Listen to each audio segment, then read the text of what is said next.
자, 김동원 민실위원장님의 친정이죠. 오늘 친정 얘기 많이 하는데 YTN 그리고 TBS 요 이 두 사실은 윤석열 정권에서 가장 이제 극심한 탄압과 어떤 그 구조적인 어떤 피해를 입은 두 방송사인데 두 사업장인데 이곳과 관련돼서 이제 이 YTN과 TBS를 어떻게 복원할 거냐 그리고 어떻게 탄탄하게 만들 거냐에 대해서 어제 국회에서 토론회가 있었습니다. 예, 두 토론을 연달아 해가지고 네네. 다 끝나니까 4시간 좀 넘게 했더라고요. 어휴. 근데 굉장히 열기가 뜨겁게 진행이 됐습니다. 두 군데 다 참여를 하신 거죠? 네, 둘 다. 네, 토론을 한 건 아니고 저는 그냥 방청만 했습니다. 방청을 하셨고 좋습니다.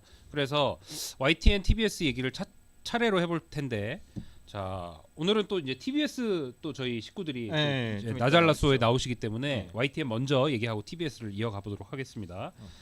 자 YTN의 이 공적 소유 구조 사실은 뭐 저희가 여러 차례 말씀드렸고 전준영 지부장도 네. 여러 차례 오셔가지고 저희랑 이제 말씀을 나눴는데 이런 말씀을 하셨어요. YTN이 이제 그 유진그룹이 최대액 출자자가 되면서 이렇게 유진그룹 산하의 방송사로 이제 바뀌었는데 민영 방송사가 돼버렸는데 여기에 대해서 어떻게 자격 박탈이 있어야 된다. 이런 말씀을 하셨어요. 어떤 얘기였습니까? 사실 이게 유진그룹이 이게 언론사를 운영할 자격이 안 되는 그런 수준 미달의 언론사다라는 거는 이미 지난 1년간의 과정을 통해서 확인이 충분히 됐다고 생각을 합니다. 유준이 수준 미달의 회사다. 일단 그 최대 주주가 된다고 하면서 제출했던 그런 승인 조건, 자신들이 내걸었던 이행 계획, 운영 계획 이런 네네. 것들을 지키지 않았고, 예. 그리고 방통위가 내걸었던 승인 조건 이런 것들을 지켜야지 최대주주가 될 수 있다라고 예. 한 조건들도 위반을 다수 했고, 네네. 그리고 지난 1년간 YTN을 운영하면서 보여줬던 모습도 공정성 관련 제도들을 다 없애버리고 네네.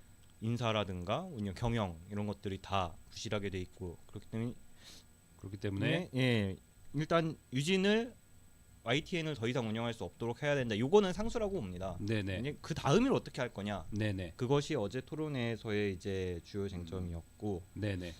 그래서 유진이 이제 처음 YTN에 이제 입성하고 나서 그렇죠? 윤석열 정권의 도움을 받은 것으로 네. 김건희의 도움을 받은 것으로 지금 이제 특검 수사도 이루어지고 있는 상황인데 들어와서 처음 한 일이 김백이라는 그죠? 그 언론 과거에 적폐 MB 박근혜 시절에 YTN 장악에 선봉했었던 그런 그 사람을 재활용해가지고 재활용해가지고 이미 물러난 사람인 줄 알았던 사람을 재활용해가지고 사장으로 앉혀가지고 윤석열 정권을 위해서 YTN을 장악하도록 행동대장을 맡긴 거죠. 그죠? 그러니까 이 YTN 민영화가 어떻게 되는지 우리가 맥락을 다시 한번 살펴볼 필요가 있는데, 네네.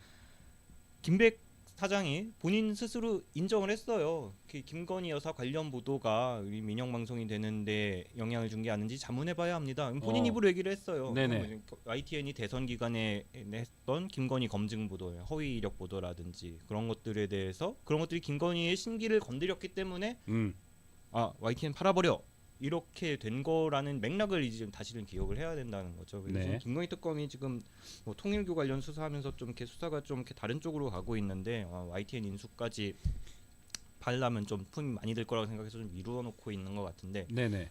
김건희가 자기에 대한 비판적인 보도를 해서 매각해라고 했던 그런 언론사의 매각 작업에 손을 안 댔겠습니까? 그렇죠. 분명히 뭔가 손을 댔을 거예요. 그거를 밝히는 게 사실 김건희 특검이 해야 될 과제라고 생각을 합니다. 네. 그래서 그 김건희 특검에서 이제 밝혀내고 있는 사실들을 보면 통일교가 여러 가지 뇌물을 제공해서 김건희에게 YTN 인수를 청탁했다. 이런 것들이 이제 수사 결과로 이제 드러나고 있고, 그렇죠. 유진그룹의 인수 과정에서도 비슷한 일이 일어나지 않겠냐. 이런 이제 얘기를 해볼 수 있는 거죠. 상식적인 얘기, 상식적인 그렇죠. 생각이죠. 통일교랑 경쟁에서 유진이 네. 이긴 거에 불과하다. 그렇죠. 이런 것이고, 그래서 뭐 이철규 국민의힘 의원도 22년 11월에 이 산자위 국정감사에서 당시 한전 KDN 회장한테 빨리 매각하라고 막 재촉하고 호통치고 이런 일도 있었고. 이철규는 핵심 실세 중에 실세 아니었습니까? 네네. 그래서 여러 가지 지금 그 유진그룹의 YTN이 넘어가게 된 이 맥락이 굉장히 이 불법과 비리와 어떤 청탁 이런 것들로 얼룩져 있지 않냐, 이런 이제 우리가 합리적인 추론을 해볼 수 있는 것이죠. 윤정권의 모든 국정농단의 중심에 김건희가 네. 있었지 않았습니까? 그렇습니다. YTN 매각의 중심에도 당연히 그 매각을 하게 된 그 발단부터가 이제 김건희 검증 보도였고, 네. 그렇기 때문에 당연히 YTN 매각에는 김건희가 중심에 있을 거다 생각을 합니다. 그렇습니다. 예. 그래서 수석님 네. 말씀하시려고 입맛을 다시신 거예요? 통일교가 이렇게 뇌물을 제공했는데 네. 어떻게 그걸 더 이겨낼 수 있었을까요? 더 그걸- 좋은 걸 줬나 봐요. 뭘 줬길래? 그쵸. 그러니까 통일교는 다이아를 줬는데 다이아를 줬는데 유지는 뭘 줬을까? 다이아를 2개를 줬다는 거죠. 그죠? 굉장한 걸 줬던 것 다이아보다 같고 비싼. 다이아보다 비싼 걸 줬던 것 같고 뭘 줬을까? 아무튼 그랬고 그래서 이제 그 어제 토론회에서 네. 이제 전준영 YTN 현 지부장님이 나오셔가지고 여러 가지 이제 그 방안들 솔루션들을 좀 제시를 하셨어요. 네. 그래서 법원 판결로 이 그 최다액 출자자 그 지위를 네. 박탈하고 이런 거보다는 방송 미디어 통신위원회가 출범하고 나서 행정 처분을 하는 게 훨씬 더 현실성이 높고 빠르다 네. 이렇게 말씀을 하신 것 같아요. 어제 토론에서 좀 이게 좀 논란이 됐는데 네네. 이제 토론자로 오신 분께서 방통위에서 이게 승인 처분을 취소하기는 좀 어렵다. 영업 네네. 정지만 할 수 있지 취소 처분은 불가능하다. 사실상 이렇게 얘기를 하셨는데 예. 제가 알기로는 이게 방통위가 이제 최대 주주인 승인을 해주면서 조건들을 10개를 쫙 걸었잖아요. 네네. 그럼 이 승인 조건을 위반하면 시정명령을 내릴 수가 있고 네. 시정명령을 위반하면은 승인 취소할 수가 있습니다. 그렇기 예. 때문에 이제 법적으로 이게 영업정지밖에 안 된다. 이거는 저는 좀 뭔가 좀 착각하신 게 아닌가 이런 생각이 들고 네네네. 저는 방통위가 승인 취소 처분을 충분히 할 수 있다고 생각을 합니다. 그래서 그렇게 이제 방미통위가 네. 출범해서 행정처분을 하면 의결권 행사가 이제 금지될 수 있고 네. 그렇게 되면 투자 목적이 아닌 이상 이 방송사의 의결권을 행사할 수 없는 유진그룹 입장에서는 주식을 갖고 있을 이유가 없는 거예요. 이유가 없죠. 그러면 이게 처분되지 않겠냐 이런 이제 기대를 할 수 있고 그리고 주식 또는 지분의 처분 등을 또 직접 시정 명령을 할 수 있기 때문에 그 경우에도 이를테면 시정 명령 위반 시에는 또 벌금이 발생하고 벌금뿐 아니라 승인 취소도 할 수가 있죠. 할 수가 있고 그렇습니다. 그래서 여러 가지 방안들이 이제 제시가 됐습니다. 그래서 이 방안들에 대해서는 뭐 여러 가지 이제 갑론을박이 있겠지만 이런 이제 YTN 지부에서는 이런 전략들을 갖고 계신 거고 그렇습니다. 근데 거기서 이제 끝이 아니었죠. 또 뭘 제시하셨죠? 최종적으로는 이제 그럼 유진이 이제 그 지분을 내놓는다라고 네네. 했을 때 이걸 누군가가 가져가야 되잖아요. 네. 그걸 누가 가져갈 것이냐. 음. 또 다른 어떤 민간 기업에 줄 것이냐. 이거는 또 다른 민영화에 불과할 뿐이고 그렇죠. 안 되죠. 아무리 선한 자본이라는 게 있지도 않지만 그렇죠. 찾는다고 해도 그 자본이 어떻게 변할지 알 수 없는 것이고요.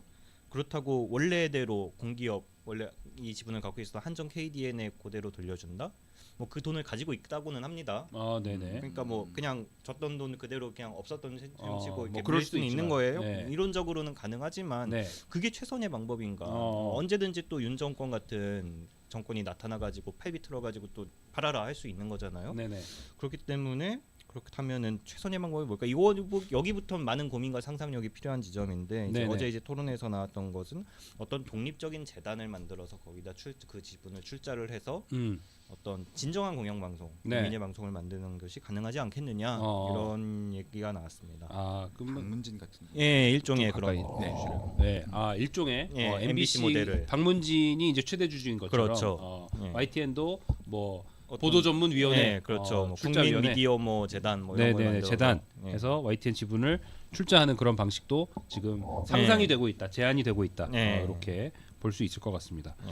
네. 예, 그래서 저희도 이제 10월에 이제 또 국회에서는 국정감사, 국감이 있지 않습니까? 그래서 YTN의 불법 사용화, 불법 민영화 관련해서 국정감사에서 여러 이제 질의들이 이루어질 것으로 보이고 여기에서도 뭔가 밝혀지는 어떤 사실들이 있지 않을까 이렇게 기대를 하고 있습니다. 이 매각 과정의 진상을 알고 있는 분들이 분명히 있을 거예요. 이런 네네. 분들이 좀 용기를 내 가지고 좀 제보를 하든지 양심 선언을 하든지 그런 식으로 좀 진상을 밝혀 주셨으면 좋겠습니다. 그렇죠. 예. 뭐 방통위뿐만 아니라 뭐 네. 한정 KDN이라든지 네. 이 지분을 갖고 있었던 측에서도 뭔가 압력이 있었을 거란 말이에요. 그럼요. 정권에 너 빨리 팔아라, 뭐 하냐, 네. 너 죽고 싶냐 이렇게 했을 거란 네. 말이죠.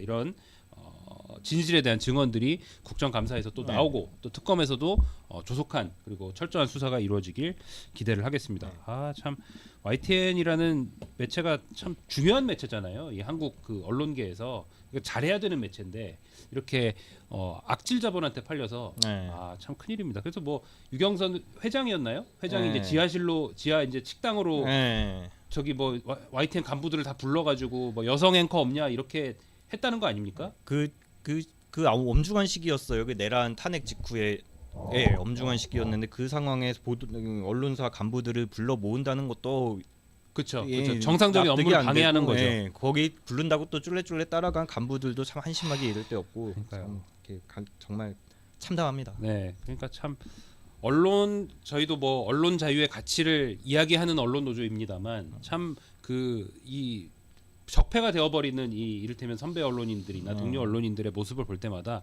이 말을 하는 게 얼마나 의미가 있는가에 대해서 좀 얼굴이 부끄러워질 때가 있습니다. 낯을 들 수 없게 되는 때가 있어요. 안종필 평전을 보면 네네. 1970년대 동아일보 편집국의 분위기가 나와 있는데요. 네, 그 사주 김씨 이름까지는 기억이 안 나지만 부사장 실질적인 사주인 네네, 김모 김모 씨가 씨가 부사장이 편집국에 들어왔는데 기자들이 그냥 본척만척하면서 있었다. 그 어. 정도로 기자들이 자유로웠다. 이런 문구가 있어요. 그런 것과 비교하면 1970년대의 동아일보보다 못한 수준 아닌가 이런 생각이 듭니다. 그렇죠. 1970년대 동아일 보면 군사 정권 시절의 언론사인데. 그렇죠. 그때만 해도 그렇죠. 그래서 우리가 뭐 지사적 언론인상 뭐 이런 것들에 대해서 얘기할 때가 있지만 네, 사실 네. 뭐 그런 것들을 얼마나 우리 지금 현실에 네. 우리에게 기대할 수 있는지 참 답답한 지점들이 있습니다. 아무튼 언론인은 기회가 있어야죠. 저는 언론 노조 조합원이지만 언론인은 아니기 때문에 언론인들에게 요구합니다. 저는 언론 학자이기 때문에 기계를 가져라. 언론 학자도 기계를 갖도록 하겠습니다. 좋습니다.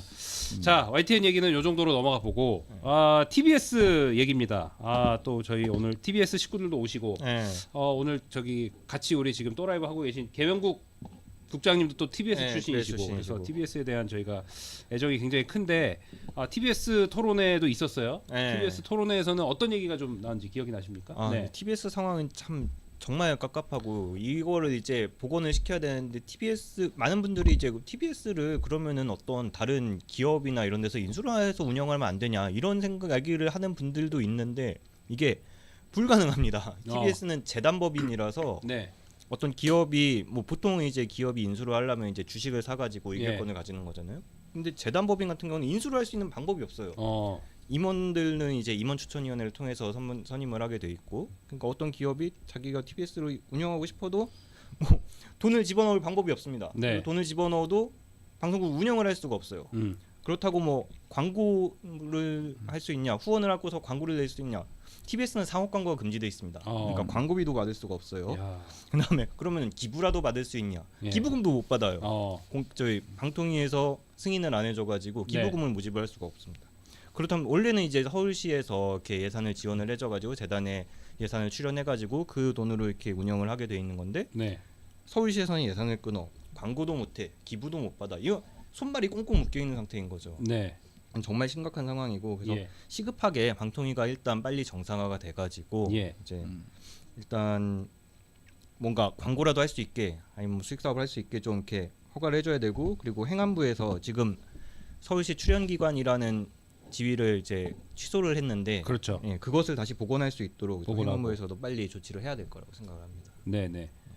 그래서 TBS 정상화를 위한 3대 핵심 해법을 들자면 공영방송의 법적 토대 복원이라는 예. 목표를 달성하기 위해서는 위법한 행안부 고시 취소, 출연기간 복귀가 필요하고 예. 두 번째 방송 중단을 방지하고 생존 자금을 확보하기 위해서는 서울시 방통위 중앙정부 할 것 없이 나서서 여러 가지 방향으로 재정을 투입해야 되고 하여튼 급한 불을 꺼야 되니까요. 그렇죠. 그리고 마지막으로 이제 리더십을 회복하고 지금 대표가 공석인 상태 아닙니까? 예. 이사회도 안 돌아가고 있고 예. 그래서 리더십을 회복하기 위해서는 그 이사회를 정상화하고 공석을 충원하고 대표를 선출하고 어떤 이 TBS를 다시 회복시키기 위한 컨트롤 타워를 구축하는 그런 일들이 필요하다 이렇게 주장을 하고 있습니다. 그러니까 보니까 이제 TBS 이사를 이제 서울시장이 결국은 임명을 하게 돼 있더라고요. 네네. 이제 뭐 시장 마음대로 할 수 있게 돼 있는 건 아니고 자격 요건이 있고 임원 추천위원회 꾸려가지고 하게 돼 있는데 어쨌든 최종 도장은 서울시장이 찍는 거죠. 네. 근데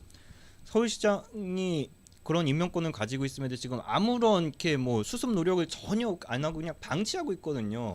그냥 이제 그냥 고사시키려는 그런 거죠. 사실 네네. 돌보지 않으면 이제 고사하는 거니까. 이 서울시장의 오세훈 시장의 책임이 가장 크다고 생각을 하고요. 예. 좀 책임을 느껴야 됩니다, 오세훈 시장이. 그리고 근데 그러게요. 지방선거에서 오세훈 시장이 빨리 바뀌는 수밖에 없어 보이는데 그 전에라도 빨리 좀 지금 임금도 못 받으면서 많은 그러니까 이게 직원분들이 일하고 있는데 몇 년째입니까 지금? 예, 지금 그래서 예, 그럼- 1년 이상. 예, 지방선거 통해서 시장이 바뀌는 건 좀 너무 먼 미래 일이니까 네네. 그 전에라도 좀 급한 불을 끌 수 있게 하는 게 가장 예. 시급해 보입니다. 그래서 아마 그 상황을 몸소 겪고 계신 분들이 이제 네. 다음 코너에 나오실 이제 TBS 조합원들이실 텐데 네.